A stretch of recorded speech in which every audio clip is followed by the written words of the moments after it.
साल 1840 की बात है, जब फ्रेंच लोगों द्वारा बनाया गया एक मर्चेंट शिप रोसेली अचानक ही सारगासो सी में गायब हो जाता है। लेकिन डरिए मत, कुछ समय ढूंढने के बाद ये इसी समुद्र में भटकते हुए कुछ लोगों को मिल भी जाता है। लेकिन इसके ऊपर एक भी इंसान मौजूद नहीं होता। पूरा का पूरा शिप पूरी तरह से खाली होता है, लेकिन जहाज के पाल बंधे हुए थे। जहाज के सामान को एक खरोच तक भी नहीं आई थी और यहाँ तक कि जहाज पर काम करने वाले लोगों की चीजों को किसी ने भी छुआ तक नहीं था। कहीं से भी ऐसा नहीं लग रहा था कि इस जहाज पर लड़ाई हुई होगी, इसीलिए शायद यहाँ कोई नहीं है।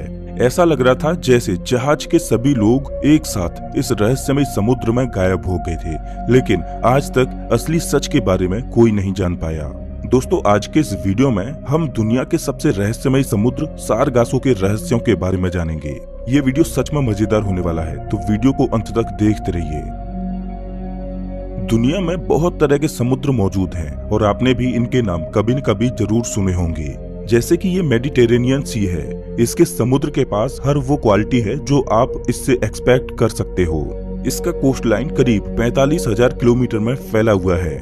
इसके अलावा दुनिया में the Red Sea, the Black Sea और द येलो सी नाम के समुद्र भी एग्जिस्ट करते हैं और इनमें से हर एक समुद्र के पास इनकी कोस्ट लाइन तो जरूर होती है। कोस्ट लाइन यानी कि समुद्र का जमीनी बॉर्डर, जिसे आप अपनी आंखों से देख सकते हो। थोड़ा साइंस पढ़ने पर आपको अंदाजा हो जाएगा कि हर एक समुद्र के पास एक कोस्ट लाइन होना एक लॉजिकल सी बात है। लेकिन सारगासो सी इसी मामले में सबसे ज्यादा अलग है, किसी भी दूसरे समुद्र से बिल्कुल अलग। सारगासो सी के पास जमीनी बॉर्डर नहीं बल्कि पानी का बॉर्डर है। जी हाँ, बिल्कुल सही सुना आपने। ये समुद्र का टुकड़ा चारों ओर से पानी से घिरा हुआ है। आप जरूर कंफ्यूज हो गए होंगे, मैं आपको बताता हूँ। अटलांटिक महासागर में स्थित ये समुद्र अपनी तेज और शक्तिशाली ओशियन करंट्स की वजह से दूसरे समुद्रों से अलग हो गया है। अलग अलग करंट्स जैसे कि the gulf stream, north Atlantic drift, canary current और द नॉर्थ इक्वेटोरियल करंट एक साथ मिलकर एक बड़े से गोलाकार करंट को जन्म देती हैं। इसे समझने के लिए पानी के अंदर उत्पन्न होने वाला एक बड़ा सा बहाव इमेजिन कीजिए। जिस तरह से भंवर का बॉर्डर पानी से बना होता है, कुछ इसी तरह सारगासो सी का भी बॉर्डर है। ये बहुत ही बड़ा भंवर सारगासो सी को समुद्र के दूसरे हिस्सों के मुकाबले बहुत ही अलग बना देता है। लेकिन केवल पानी की तेजी ही नहीं है जो सारगासो सी को इतना अलग बनाती है। इस समुद्र के अंदर फंडामेंटली भी बहुत सी गड़बड़ी हैं जो इसे दुनिया का सबसे यूनिक समुद्र बना देती हैं। यहाँ होने वाले चमत्कारों के बारे में सुनकर आप भी मान जाओगे कि ये एक बहुत ही यूनिक समुद्र है। आपको जानकर हैरानी होगी कि कोई नहीं जानता कि सारगासो सी कितना बड़ा है। इसके बॉर्डर्स ओशियन करंट्स की वजह से लगातार बदलते रहते हैं, लेकिन इसे पहचानने में आपको कोई भी परेशानी नहीं आएगी। जैसे ही आप सारगासो सी के पास पहुंच जाओगे तो आपको पानी का अलग डीप ब्लू कलर देखने को मिल जाएगा। ये कलर इतना ज्यादा ट्रांसलूसेंट है कि आप सतह से 60 मीटर अंदर तक देख सकते हो। अब इसकी गहराई में तो बहुत से राज है ही, लेकिन इसकी सतह पर भी एक अजीब सी चीज है जो यहाँ लगातार तैरती रहती है। इस चीज का नाम है सारगासम सी वीड। इस सी वीड ने एक्सप्लोरर से लेकर वैज्ञानिकों तक हर किसी को अचंभे में डाल दिया है। सारगासम एक ब्राउन कलर का माइक्रो एल्गाई है जिसके अंदर एयर पॉकेट्स मौजूद होते हैं जो इन्हें पानी की सतह पर तैरने में मदद करते हैं। ये इंटेलिजेंट सी वीड एक कार्बन सिंक की तरह काम करते हैं। ये कार्बन डाइऑक्साइड को अपने अंदर स्टोर कर लेते हैं, जिससे ग्लोबल वार्मिंग की मात्रा कम होती है। इस सी वीड की दो तरह की स्पीसीज हैं जो हजारों किलोमीटर तक सारगासो सी में फैली हुई हैं। इन्हें अंतरिक्ष तक से देखा जा सकता है। ये इतने बड़े होते हैं कि पहले के जमाने से लेकर आज तक ये नाविकों के लिए एक लैंडमार्क का काम करते हैं। समुद्र में गुम हो जाना बहुत आसान होता है। ये सी वीड नाविकों की सारी कंफ्यूजन को दूर करने में मदद करते हैं। लेकिन सारगासो सी के ये सी वीड्स लगातार बड़े हो रहे हैं और कुछ वैज्ञानिकों का मानना है कि कुछ सालों में ये इतने बड़े हो जाएंगे कि फ्लोरिडा के बीच तक पहुंच जाएंगे। ये करने से रोकने के लिए बहुत सारे शिप्स लगातार इन सी वीड्स को एक बड़े पैक में बढ़ने से रोक देते हैं। सारगासो सी ने हमेशा से ही नाविकों को अचंभित किया है। वो कहते आए हैं कि इस अजीब से समुद्र के अंदर रहस्यमय जीवों का वास है। यहाँ बहुत से जहाज अचानक ही बीच समुद्र में फंस जाते हैं और पानी के अंदर डुबो दिए जाते हैं। कुछ लोगों ने तो यहाँ मरमेड्स तक होने की बात की है। इस तरह की कहानियों और घटनाओं की वजह से इसे द बरमूडा ट्रायंगल के साथ भी कंपेयर किया जाता है। आखिर सारगासो सी का बॉर्डर डायरेक्टली बरमूडा ट्रायंगल को ओवरलैप करता है। माना जाता है कि फोनेशियंस नाम की एक 1550 बीसी की सभ्यता ने क्रिस्टोफर कोलंबस से बहुत पहले सारगासो सी को डिस्कवर कर लिया था। फोनेशियंस को अपने एडवांस्ड नेविगेशनल स्किल्स के लिए जाना जाता था। और तो और सारगासो सी में मिले बहुत से एंशिएंट आर्टिफैक्ट्स इसी बात की ओर इशारा करते हैं कि पहली बार इस समुद्र को अपनी आंखों से देखने वाली सभ्यता फोनेशियंस की ही थी।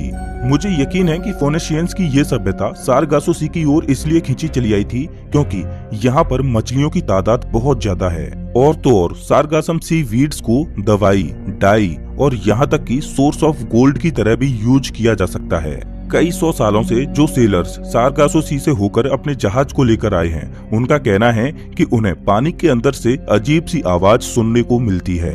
ये आवाज बिल्कुल व्हेल मछलियों की तरह होती है और ऐसा लग रहा होता है जैसे उनकी रूह उस समुद्र में भटक रही है।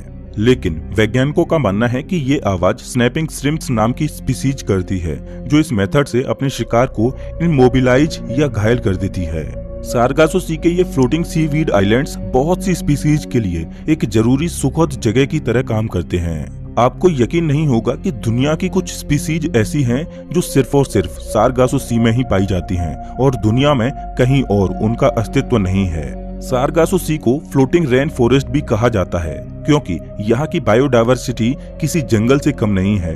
100 तरह की मछलियों की स्पीसीज, 145 तरह की इनवर्टिब्रेट्स की स्पीसीज और यहाँ तक कि 10 तरह की शार्क की स्पीसीज भी यहाँ पाई जाती हैं। इन डाइवर्स जीवों के होने की वजह से कई लोगों ने कहा है कि सारगासो सी को पृथ्वी के नेचुरल वंडर्स की लिस्ट में होना चाहिए।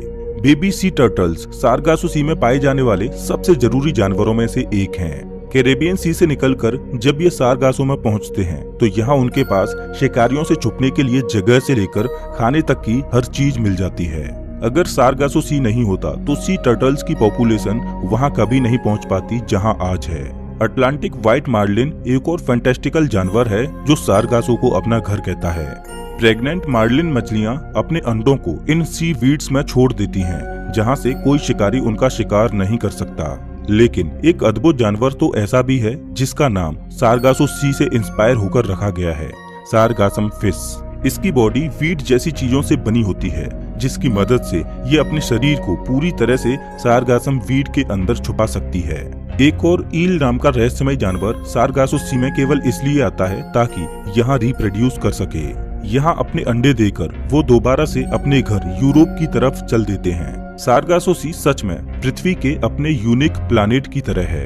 यहाँ का इकोसिस्टम पृथ्वी के सबसे बैलेंस्ड इकोसिस्टम में से एक है। अब क्योंकि सारगासो सी इंटरनेशनल वाटर्स में नहीं है, इसीलिए कोई भी देश इसे अपना नहीं बता सकता। इसके संरक्षण की पूरी जिम्मेदारी ग्लोबल कॉर्पोरेशंस पर है। साल 2014 में एक डिक्लेरेशन साइन किया गया था जिसमें बहुत से देशों ने साथ मिलकर ये वादा किया कि वो यहाँ के इकोसिस्टम को बचाने में हर सफल प्रयास करेंगे।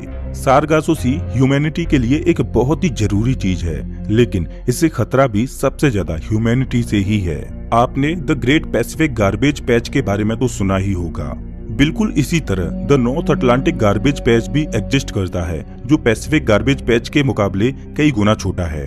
बदकिस्मती से ये इतना बड़ा है कि सारगासो सी के इकोसिस्टम को हिला कर रख दे। प्लास्टिक पैकेजिंग का ये बड़ा सा भंवर सारगासो सी से जाकर मिल चुका है। इसने अपने आप को सारगासम सी वीड्स के साथ अटैच कर लिया है, जिसके बिना जीवों का जिंदा रहना नामुमकिन है। माइक्रो प्लास्टिक के छोटे छोटे कण पहले ही सारगासो सी में मिल चुके हैं। उसे खाकर वहाँ के जीवों और इकोसिस्टम में जो बदलाव आएगा वो बहुत ही भयानक होगा। दुनिया के कुछ बड़े बड़े ऑर्गेनाइजेशंस जैसे कि द ओशियन क्लीनअप और द 5 गियर्स लगातार काम कर रहे हैं सारगासो सी को इस कचरे के दानव से बचाने के लिए। मुझे यकीन है कि आगे चलकर हम ऐसे इन्वेंशंस और टेक्नोलॉजी को बना लेंगे जो समुद्र के कचरे को पूरी तरह से खत्म कर देंगे। बाकी अगर आपको जानना है कि 4.5 अरब साल पहले हमारी पृथ्वी कैसी दिखती थी तो इस राइट वाली वीडियो को जरूर देखें। अगर आपको ये वीडियो अच्छा लगा हो तो इसे लाइक करें और ऐसे ही वीडियोज के लिए चैनल को सब्सक्राइब करें, साथ ही बेल आइकन दबाएं।